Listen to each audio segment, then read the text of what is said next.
Every single one of you own a boat.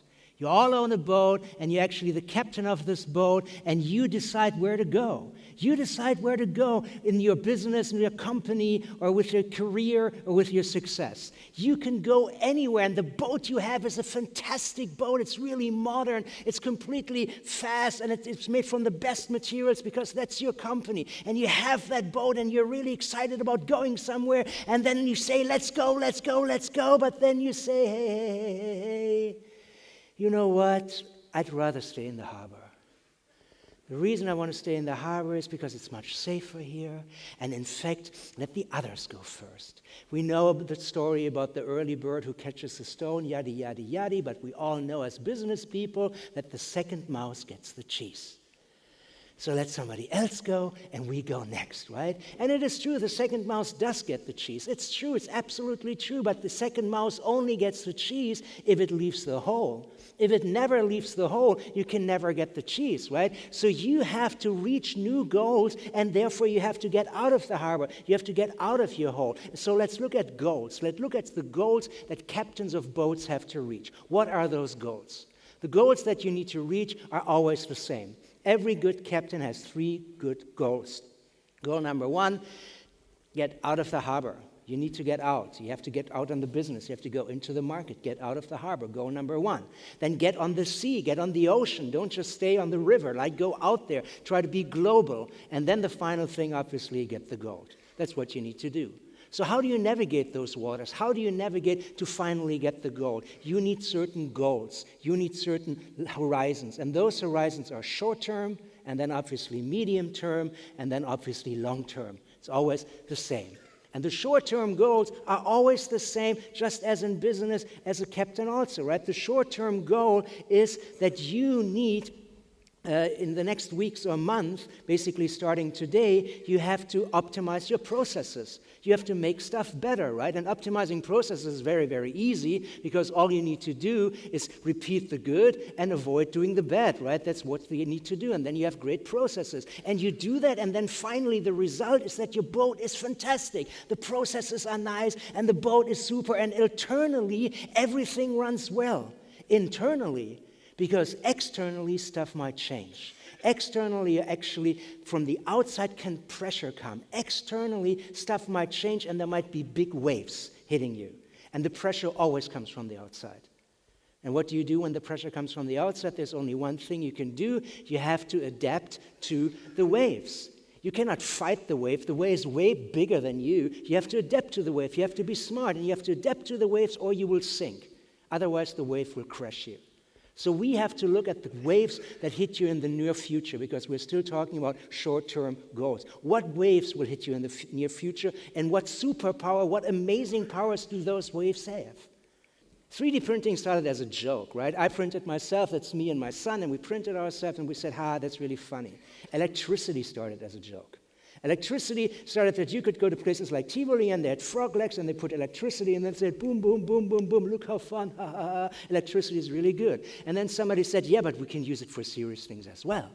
And that's what's happening with 3D printing. I'm from Vienna, and the most serious thing in Vienna is cake. So they 3D print cakes now, and it looks much, much better, and all the tourists go, oh my God, look how nicely they did it. Yeah, a machine did it, right? And if you lose all your teeth because you're eating too much cake, you can get a new jaw 3D printed, custom made for you. No problem, right? Or you can 3D print a car. We've seen the amazing Tesla outside, but you can get this car, and this car is 6,000 euros. And where does it drive? It drives on a 3D printed bridge.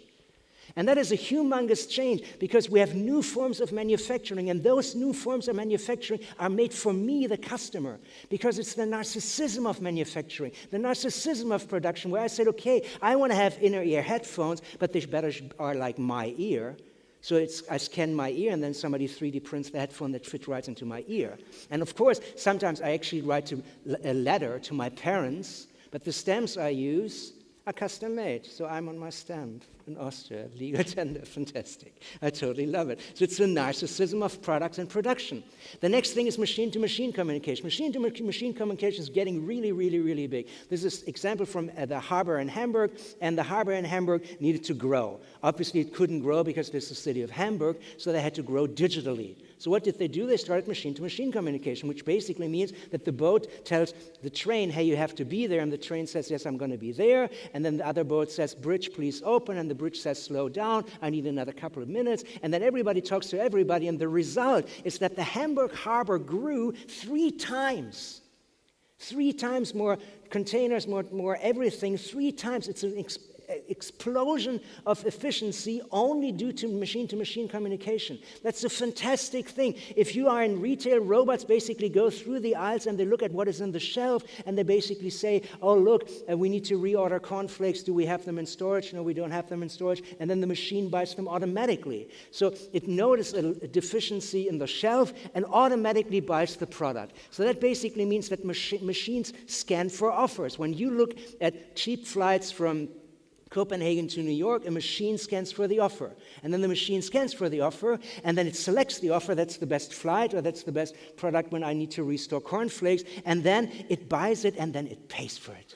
And look how happy Arnold is when the machine pays for it. Even Arnold is happy. And why is he happy? How come that Arnold is happy? The reason that it makes us happy if a machine pays for stuff is that in the brain, the area for pain and the area for payment is the same.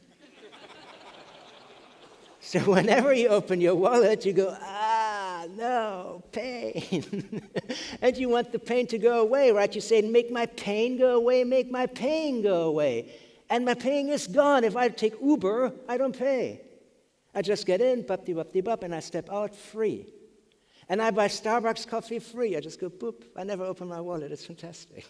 So the thing is, if you can move all the financial thing in the background, it's totally good. And it's not just paying with money. It might make my pain go away, work with electricity and energy as well, right? We are now moving to flat rate. That's what they have in Brooklyn, where you just don't have to look, oh my God, now I have to pay so much. It's always automatic. And then you can actually deduct it automatically. And sometimes you don't even have flat rates. Sometimes you can pay with your data.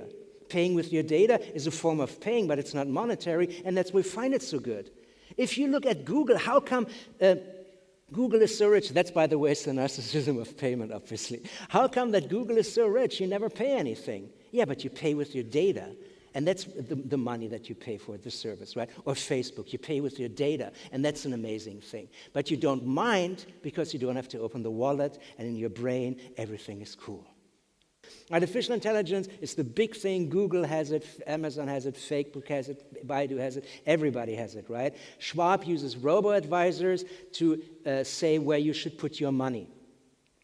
And in the first year, the market by robo-advisors, where machines tell you where you should put your money, what stock to buy, it grew by 5.3 billion. Deutsche Bank is doing that. Everybody's doing that. I just gave an interview for one of your TV stations, and I was asked about banking and robo-advisors, and I told that the interesting thing is that in Asia, I don't have the exact numbers, but in Asia about 70% would prefer that a machine, artificial intelligence, puts their money in stock markets and stuff like that and looks at the market. In Europe, it's 14. Because Europeans say, yeah, you know, Peter knows me. And he's much better, right? I don't know, whatever. Anyway, if we have machines do everything for us, do the work for us, create new realities for us, actually put money where we want to be, if we have those machines do everything for us, it changes our position. We as humans are entering a new position, right? And our position, we organize our lives pretty much like wolves organize as a pack. And if you look at wolves and how wolves organize a pack, you notice that the wolves look at the pack, and then the relative fastest ones is the one who runs. It's not the absolute fastest one, but they look in the pack and they say, hey, you know, Joey, you're the fastest one, you run. And then Joey says, good, boom, and goes hunting. And then the relative most timid ones warns. Because always, there's a squirrel, there's something happening, oh, it's okay, you know, blah, blah. And we organize our lives like that as well. At home, the relative most handy one drills the holes in the wall. If we want to put a shelf somewhere, my wife started architecture, so she's an architect. She's the relatively more handy than me, so my wife drills the hole. So when my wife drills the hole in the wall, what do I do? What do I do if she drills? I'm a nice guy, so I do nice things. I put on music, I bring tea or things. I do love and belonging, self-esteem, and she does all the low stuff down there, psychological needs. That's what I do. So if you're in a hotel, right, the robot opens the door. A robot opens the door. The guy doesn't open the door, but the guy does loving and belonging. The guy says, welcome, I'm happy that you're here.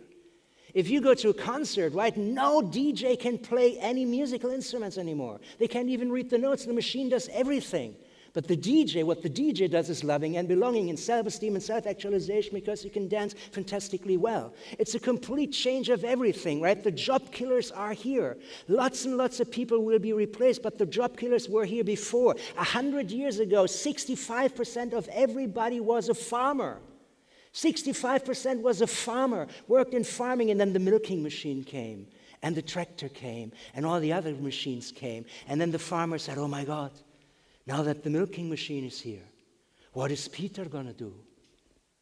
And what did he do? He became a DJ, that's what he did. Way better.